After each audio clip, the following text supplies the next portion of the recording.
Sudah hampir 2 minggu kalau kita ngikutin berita ekonomi, ini TikTok lagi happening banget. Mulai dari berita tentang Project S yang ke-spill sampai petisi beberapa pedagang UMKM kemarin di Tanah Abang yang minta TikTok Shop ini untuk di-ban atau dihapus. Dan di video kali ini aku mau coba sedikit menanggapi poin yang kedua dulu, yaitu tentang TikTok Shop yang mau dihapus.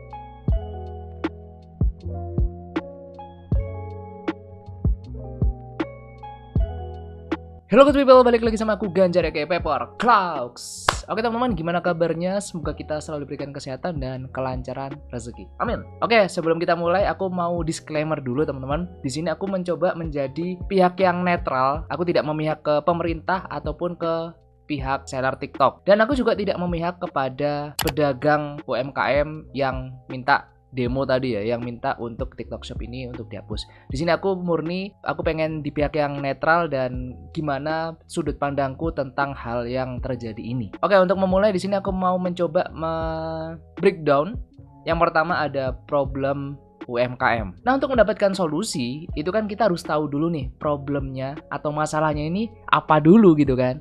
Nah, di sini aku udah melihat beberapa berita dan beberapa orang yang jualan di Tanah Abang itu diwawancarai atau diinterview, dan aku juga udah lihat beberapa video dari teman-teman pedagang di Tanah Abang yang minta untuk TikTok Shop ini dihapus karena memang katanya mereka nggak bisa jualan. Karena katanya harganya yang dijual teman-teman seller di TikTok itu harganya nggak masuk akal, jauh lebih murah daripada yang grosiran atau yang retail di pasar atau di Tanah Abang ini ya. Oke, jadi sebenarnya gini teman-teman. Kalau misalnya kita ngomongin hal ini itu cuma dari masa sekarang aja, menurutku ya kurang fair gitu. Kenapa? Karena dulu zaman-zaman sebelum era digital yang masif seperti sekarang, orang yang bisa buka toko atau mungkin buka tempat untuk jualan di pasar itu cuannya gila banget teman-teman.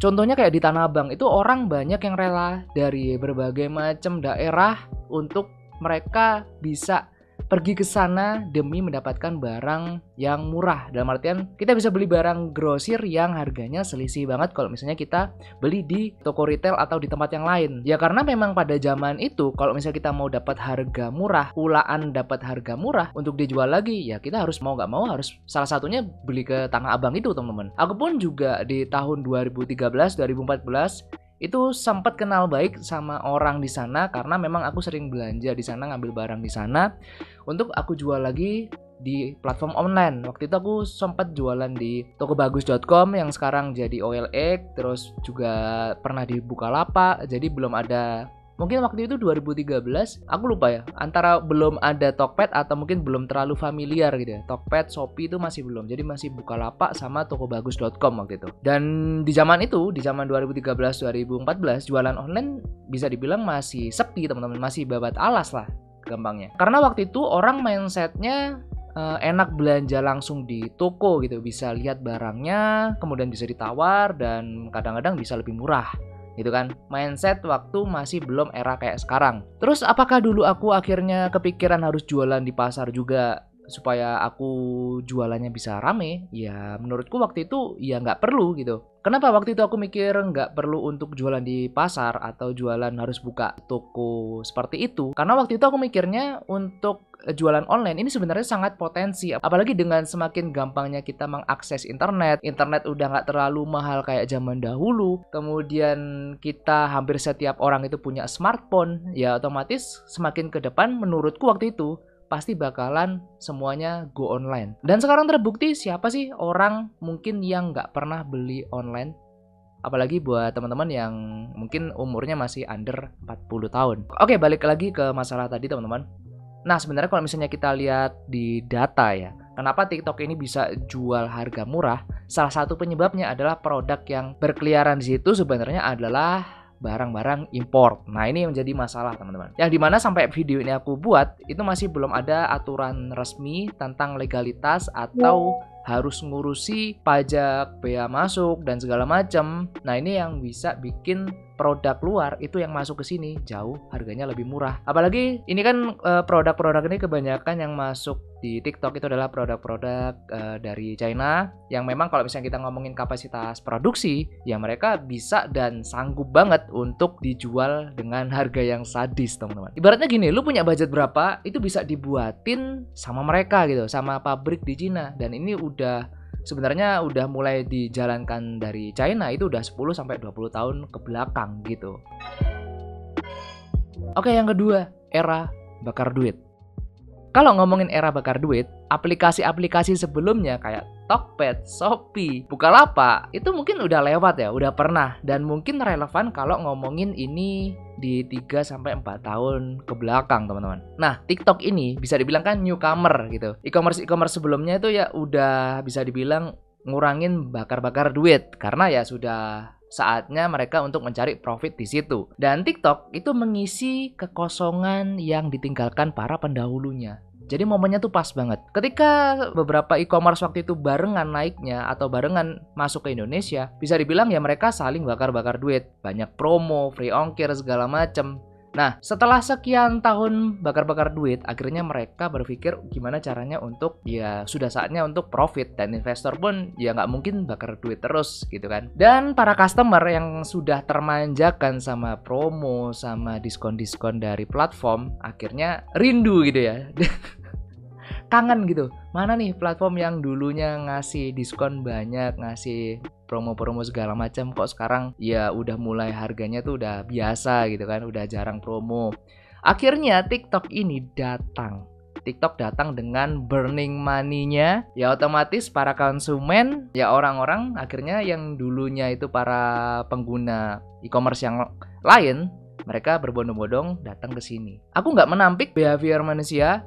Lihat harga murah, banyak promo-promo, ya pasti suka. Aku pun juga suka untuk belanja, mungkin aku akan cari produk-produk yang promo. Dan TikTok itu memang datang di saat yang tepat, teman-teman. Kalau misalnya aku ingat ya, dulu beberapa bulan yang lalu atau mungkin tahun kemarin, itu aku sempat beli parfum di TikTok. Itu beli 2 parfum 100 milian ya teman-teman. Itu harganya total nggak sampai 200.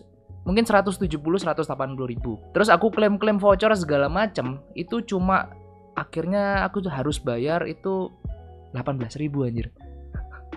Dan 18 ribu itu udah sampai rumah. Jadi nggak ada biaya biaya admin atau biaya ongkir itu udah nggak ada, teman-teman. Jadi ya bayangin aja. Jadi memang waktu itu TikTok Shop itu lagi bener-bener bakar-bakar duit. Mungkin kalau sekarang promonya ya nggak terlalu sebrutal itu, tapi tetap masih ada untuk promo-promonya.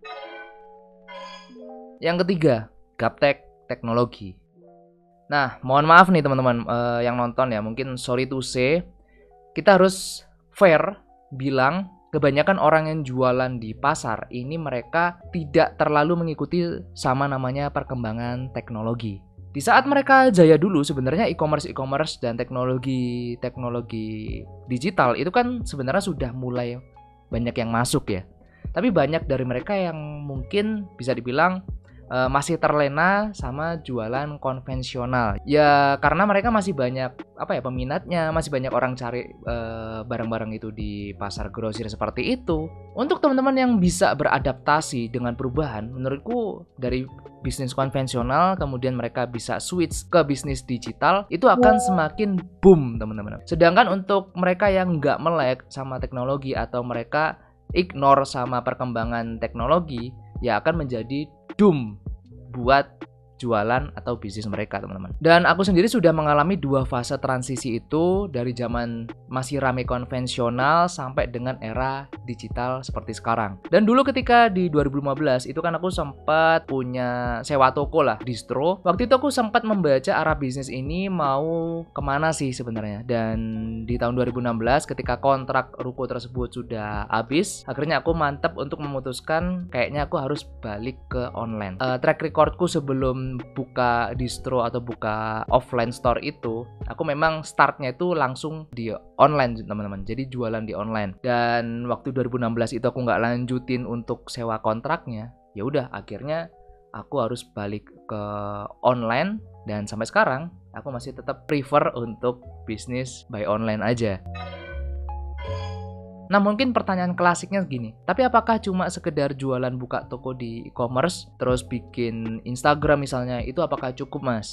Ya, menurutku enggak, teman-teman. Berapa banyak brand clothing seumuran brandku ya waktu itu nggak bisa survive karena era disrupsi ini. Itu banyak banget, teman-teman. Aku sempat bilang ke mantan karyawanku dulu waktu di tahun 2015, ini kayaknya 3-4 tahun ke depan harus bisa jual diri, teman-teman. Dan salah satu cara, gimana caranya aku bisa melebarkan bisnisku, gimana caranya orang bisa tahu aku berbisnis apa atau aku jualan apa, ya salah satunya waktu itu adalah aku membangun YouTube. Nah, salah satu tujuannya adalah ya supaya banyak orang bisa kenal aku, dari orang kenal aku, orang kepo sama bisnisku atau usahaku, dari kepo itu akhirnya ada orang yang bisa beli, dan alhamdulillah kesini-sini aku juga sudah bisa untuk buka jasa untuk produksi dan lain-lain. Ya, semakin kita dikenal sama orang luas, menurutku semakin enak kita akan jualan apapun itu. Dan salah satu yang terpenting adalah proses, teman-teman. Nggak ada namanya kalian bikin konten sekali 2 kali udah berharap untuk orang kenal kalian. Nggak ada tuh, cuy. Nggak ada rumusnya orang kayak gitu. Oke, tadi kita udah ngomongin problemnya, sekarang kita coba bahas sedikit tentang solusinya gimana, Mas. Oke, aku mau coba ngasih solusi sebagai rakyat Indonesia, sebagai konsumen, sebagai pelaku usaha juga. Yang pertama, untuk pemerintah, mungkin bisa dibuatkan regulasi perlindungan untuk seller dan buyer, dan UKM lokal pastinya, kasih pajak yang tinggi untuk barang-barang import yang dijual atau yang masuk online ke Indonesia. Tujuannya apa? Ya mau nggak mau orang akan ke-trigger untuk membuat produk yang serupa. Tapi mereka punya daya jual dan support dari pemerintah kita, teman-teman. Ya kita bisa contoh kayak di China waktu dulu, teman-teman. Kemudian pemerintah juga harus melihat situasi di dunia digital gitu. Saranku sih coba teman-teman di pemerintah itu hire anak-anak muda yang kompeten di bidang itu. Jangan melulu orang-orang yang, aku mohon maaf, orang-orang yang udah out of date, yang susah buat belajar tentang perdigitalisasian ini, teman-teman. Ya tujuannya untuk mengikuti cepatnya arus digital gitu, cepatnya arus informasi, cepatnya teknologi. Kalau misalnya orang-orang yang udah out of dia tadi, ya menurutku udah nggak relevan buat ngurusin hal tersebut. Kemudian juga dari pemerintah bisa buatkan workshop atau seminar yang speakernya itu praktisi langsung, supaya mereka itu bisa share pengalaman mereka untuk orang-orang mungkin yang mau terjun atau yang baru mau mulai di dunia digital. Nah, itu penting banget. Kemudian untuk masyarakatnya, yang pertama jangan menutup adanya perkembangan zaman, teman-teman. Terutama nih buat orang-orang yang udah masuk di umur 30 tahunan ya. Jangan malu untuk belajar-belajar hal yang mungkin lebih dikuasai sama adik-adiknya. Ini aku sangat banyak ditemukan di circleku ya, karena aku udah umur 31 gitu kan sekarang. Jadi kebanyakan teman-temanku ini udah nggak mau lagi untuk belajar-belajar atau ngikutin perkembangan tentang teknologi, apalagi tentang digital ini. Mereka udah terlalu nyaman sama hidupnya. Kemudian mereka sudah ya ibaratnya kalau di HP itu ya pokoknya bisa IG-an, bisa WA-an, udah cukup gitu loh. Ya mungkin buat di awal-awal misalnya pengen mulai itu kan kayak ada cringe-nya dikit gitu kan. Ya nggak masalah sebenarnya, karena kalau misalnya kita nggak belajar dulu, ya gimana kita bisa jadi pro gitu kan. Ya jangan sampai HP doang yang update gitu kan, sampai iPhone 15 tapi knowledge kita itu nggak ikut update. Ya itu miris sih sebenarnya. Sekali lagi teman-teman, perkembangan teknologi itu nggak bisa kita bendung. Dan ini juga berlaku buat teman-teman seller konvensional. Nggak dosa kok buat nyoba jualan di e-commerce atau di platform-platform yang lain. Justru ketika kalian nyoba, itu kan kesempatan orang beli yang nggak dari daerahmu aja, itu akan semakin banyak. Tapi yang perlu dicatat, hal-hal yang aku sampaikan tadi, ini nggak bisa terjadi cuma semalam. Ini perlu namanya konsisten dan persisten. Harus dilakukan berulang-ulang dan kita harus tetap semangat, teman-teman. Misalnya kita live, mau yang lihat itu sepi atau yang rame, ya tetap kita harus gas, teman-teman. Kita harus semangat. Oke, sebagai penutup, mungkin ini aku akan menyampaikan hal yang klasik ya. Mungkin sedikit klasik. Jadi, rezeki itu memang ya udah ada yang ngatur gitu kan. Tinggal kita gimana caranya untuk mendapatkan hal itu. Dan untuk mendapatkan hal itu kan kita nggak sekedar hanya usaha aja, tapi kita juga perlu namanya berdoa. Itu kalau versiku ya teman-teman. Kalau menurut pendapatku pribadi ya kita namanya ada usaha, tapi kita juga ada namanya doa. Ada ikhtiar, ada doa. Ya mungkin usaha kita sudah maksimal tapi doa kita kurang, itu bisa menjadi ya rezeki kita kurang lancar gitu kan. Jadi ya kita harus bisa membalancekan dua hal tersebut. Dan salah satu yang terpenting adalah buat teman-teman yang jualan atau yang lagi bisnis sekarang, goalsnya kalian buka usaha itu untuk apa. So, thank you guys for watching. Jangan lupa untuk like, share, comment, and subscribe. Stay safe, stay strong, never give up. Paper Claw out. Bye bye teman-teman. Thank you guys for watching. See you next video. Bye bye.